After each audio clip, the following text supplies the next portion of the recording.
What's up, legends? We live, baby, yeah! A couple of weeks ago, your boy DZ made a video talking about a potential Naruto Fighting Dreamers. And what that is basically Arc System Works Dragon Ball FighterZ, but with Naruto characters. Believe it! Now, if you didn't see that video, I'll link it in the description below. But for now, just stick with me, watch this video till the end, because YouTube really loves it when you watch till the end, and so do I.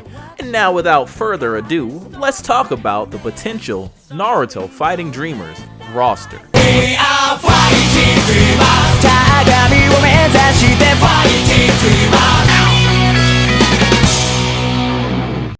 Dragon Ball FighterZ started out with 24 characters. 3 of those characters were unlockables. So with the inspiration, Naruto Fighting Dreamers, we're going to add 24 characters with 3 of those characters being unlockable as well. After release, Dragon Ball FighterZ got 19 additional fighters through DLC. So if you guys end up liking this video, leaving comments down below, then I'll make my list for Naruto FighterZ DLC characters. And on a quick side note, because 24 characters is a lot of characters to go into detail about, I'm going to split up this video into 3 parts. I'm going to talk about 8 today, 8 the next video, and then the final 8 characters in the 3rd video. Let's lay down some ground rules for these characters' movesets. While Naruto characters and Dragon Ball characters have a lot of similarities, they also have a lot of differences, such as most Naruto characters do not have beams. In place of beams, we'll give these characters kunais as their zoning options.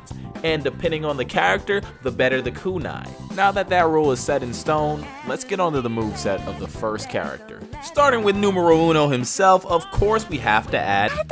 So this Naruto is actually going to just be base Shippuden Naruto, and what I'll do for him is I'll give him an install. And what an install is, if you don't already know, is basically a mid-game transformation where it boosts your stats for a temporary amount of time or even for the entire rest of the match. So Naruto's install will be Sage Mode.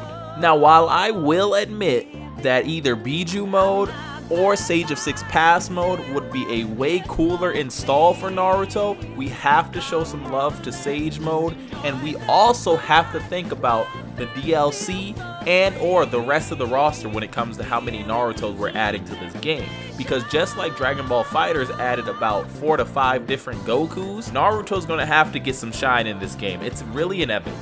Being his most iconic move outside of Shadow Clone Jutsu, it's pretty obvious that Naruto's first special will be the Rasengan. The Rasengan can be a level 1, level 2 super, where if you hold it, it goes from the Rasengan to the massive Rasengan, adding more damage and being a little bit bigger so that you can hit more than one enemy. And in his moveset overall, he'll be utilizing his Shadow Clone to become a mid-range to close-range fighter where he can somewhat zone, but not really because he doesn't have a lot of zoning tools in his base form. On the contrary, when you install into Sage Mode Naruto, you'll be fighting up close and personal utilizing Frog Kumite, but he will gain some distance or some zoning tools. The first tool will be the special button. The special button will invoke Frog Kumite, where Naruto punches forward and a gust of air can attack the enemy. This is similar to Ultra Instinct Goku's special button in Dragon Ball FighterZ. Next, Naruto's special Rasengan will upgrade to the Rasen Shuriken. This will overall just be a more powerful and area covering super.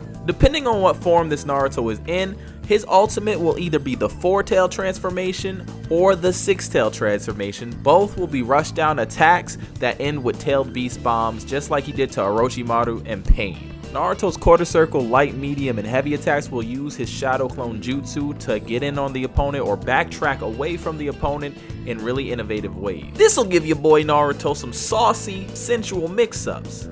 So now that we have Naruto down, number 2 is obviously Sasuke. The way Sasuke plays out in my head already tells my little soul that I'm going to be a Sasuke main. This Sasuke is going to be the Eternal Mangekyo Sharingan Sasuke to correlate with the Sage Mode Naruto, because this is the same level that they were both at in this arc of Naruto. Sasuke is going to be a quick rush down type of character. Of course, his sword's going to add a little bit more of a ranged hitbox to him, but Sasuke's always been a lightning quick, lightning fast, combo heavy character in my mind, so he will continue to be that lightning quick, lightning fast, combo heavy character in Naruto Fighting Dreamers. It's just that simple, I'm sorry. So to put it plain and simple, Sasuke's going to be broken. Starting with his basic kunai, he's going to have one of the fastest kunai in the game.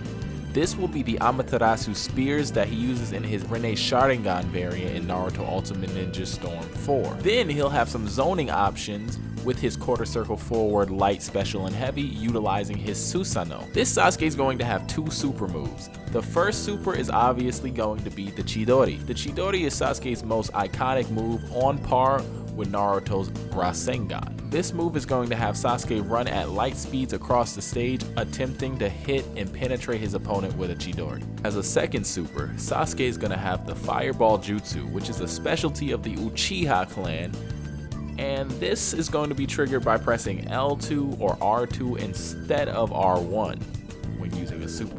When it comes to ultimate jutsu, Sasuke is going to have two of those as well, the first being Kirin and the second being Susanoo Flame Control Sword. Kirin will work similar to the way it does in Naruto Storm 4, where it will shoot 2 rather than 3 bolts of lightning down, and if either of the two hit your opponent, the full Kirin ultimate jutsu will activate.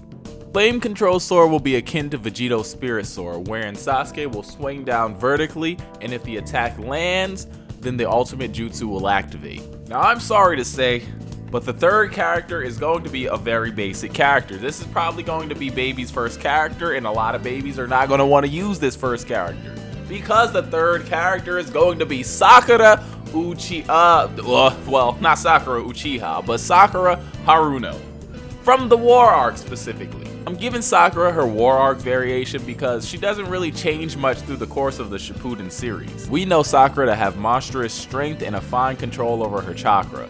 This being said, she doesn't use many different jutsu rather than her healing jutsu. Therefore, to make it true to canon, Sakura's assist will be able to heal her comrades, and her monster strength will be on full display within her entire moveset. The Cherry Blossom Clash will pretty much be her bread and butter. Within her special moves, her ultimate, it's like Sakura doesn't really have a lot, so it's hard to give her a lot, you know? I'm thinking arcsystem could possibly just make a nice supreme combo, maybe the one that she did to Sasori, but without Granny Chio, of course. And that's the way that they can build her moveset. But otherwise, I really don't have anything else to say about Sakura. And it's not, I don't even hate Sakura, it's just like, she doesn't have a lot. The next character we're going to add in this game is Kakashi Sensei, and this will specifically be the singular Mangekyo Sharingan Kakashi. Just like what's seeming to be the majority of the cast, this will be another up-close rush-down beat-em-up type of character.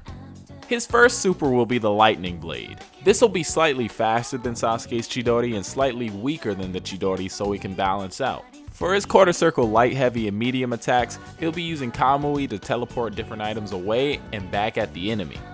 His secondary jutsu is going to be his copy ninja ability, where you press R2 instead of R1 to initiate the super. He'll copy one random jutsu from any of his opponents. Lastly, for his ultimate jutsu, he'll use his Ninja Hounds, Lightning Blade, and Kamui for one combo that will do massive damage. Moving on to the first villain. This world shall know pain. Pain's fun.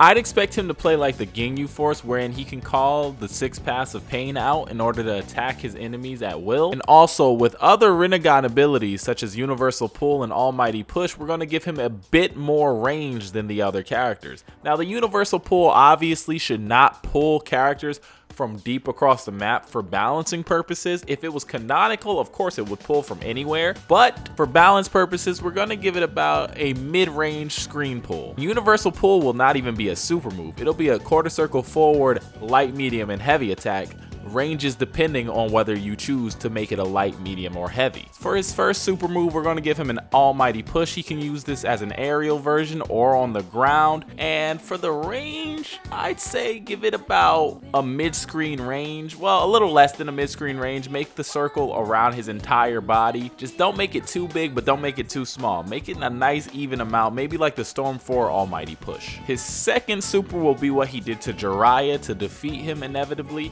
where the 6 paths of pain all rush in and combo the enemy, and then at the end they pierce them with their staffs, their long, thick staffs. Then his ultimate jutsu will be Planetary Devastation, but unlike when he fought Naruto, the Planetary Devastation will actually connect. He will use the Planetary Devastation to trap his enemy in a meteor, and then drop that meteor to the ground. This will do massive damage, and the way Arcsys works, this will look like a beautiful, gorgeous move. Now, I know there's other characters that can use planetary devastation, but the first time we saw it was with Pain, so that'll be the first time we see it in this game as well. Next, we're gonna add the fan favorite Itachi Uchiha. So Itachi has to differ from Sasuke, so we're gonna make him a little bit of a ranged fighter, utilizing his ability to throw shuriken and his genjutsu. Don't worry when I say ranged fighters, because all ranged characters have to have a little bit of boxing options in this kind of game, so don't worry. Itachi will have his fair share of boxing options as well, but he's really gonna flourish when it comes to the range game. Much like Sasuke, Itachi's gonna have a very fast shuriken, but unlike Sasuke, instead of the Amaterasu, it's just going to be regular shuriken throws, because Itachi's really known for how he can curve his shurikens, how he can throw them at like different speeds, how he can bounce them off of each other and off of different things. So we're going to give him a very fast shuriken toss. For his first special, he'll be using fire style fireball jutsu, because while it's an Uchiha trait, we've seen Itachi use it probably the most, because it's just iconic for Itachi to be using fireball jutsu. And of course we have to give Itachi the Amaterasu, because he's the first character we see utilizing the Amaterasu, and his will be a slow crawl on the ground, kind of like he does in Storm 4. For his ultimate jutsu, he'll bust out the Susanoo and use the Totsuka blade, just like what he did to Orochimaru in the Sasuke vs Itachi fight. To initiate this ultimate jutsu, Itachi will throw the Yasaka beads, and once that connects, the Totsuka blade ultimate jutsu will initiate. Once the ultimate jutsu is over, there will be a ceiling effect, which will have the opposing team swap characters. If there are no characters on the opposing team and it's 1-on-3, then nothing will happen. From one Uchiha to another, Madra Uchiha is the next character that we're adding to this list. This Madara is going to be the reanimated variant, but with reanimated characters in this game, what I plan on doing is having those characters go from reanimation to living variations through a simple button press on the main menu. Now, Madara is going to be a very annoying character. I can already smell it. Just like in Storm 4, where he uses his Susanoo to take ranged approaches to his attack patterns, he'll do the same in Naruto Fighting Dreamers, and it's honestly sad to say, because he's going to be a beast. For his first super, he's going to be using Deep Forest Emergence in order to use the Hashirama cells implanted in his body to summon some trees, to summon some wood, to penetrate his opponents nice and deeply, to really smack him with the wood. Then for ultimate jutsus, he's going to have two. His first being Planetary Devastation, where he summons two meteors to drop down on his opponent and just, blast him to smithereens. This will be activated by Madara rushing into his opponent and hitting him with a kick or a punch, anything to send the opponent up in the air to set up for the meteors. Next, he's going to use his perfect Susanoo in some slashing type of manner, just like in Storm 4 where he slashed mountains. This will be activated by another vertical swipe, where he uses his Susanoo's blade in order to initiate the attack.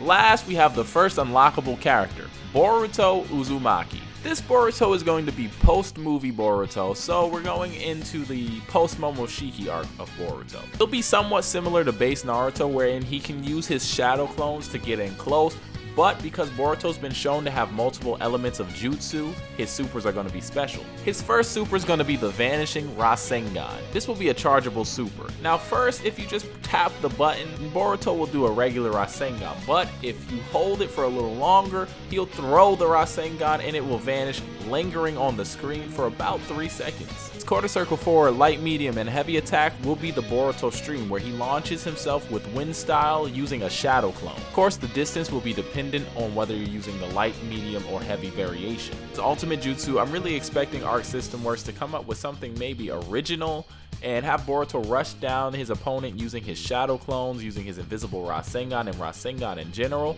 as well as the Gentle Fist, because Boruto doesn't really have a complete ultimate jutsu on his own, unless we're talking about Karma Boruto, which this Boruto is not yet that level.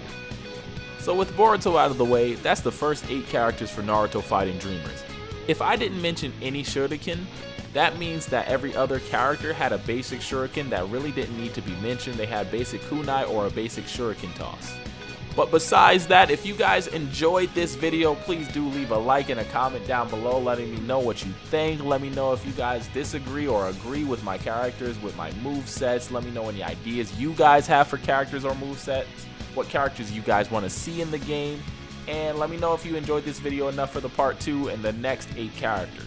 Anyway, this has been DZ with another legendary commentary. Please like, favorite, comment, subscribe if you're nasty. Peace, legends. We was live, baby, yeah. If you enjoyed this video, please like, comment, subscribe if you're nasty. We live, baby, yeah. And here's your formal introduction. I'm a rare breed with several abnormal functions. I'm built different. The lion's out of his den, feeling rejuvenated in a new desire to win. I know my heart is like a firing pin. When I'm tired, I got triggers.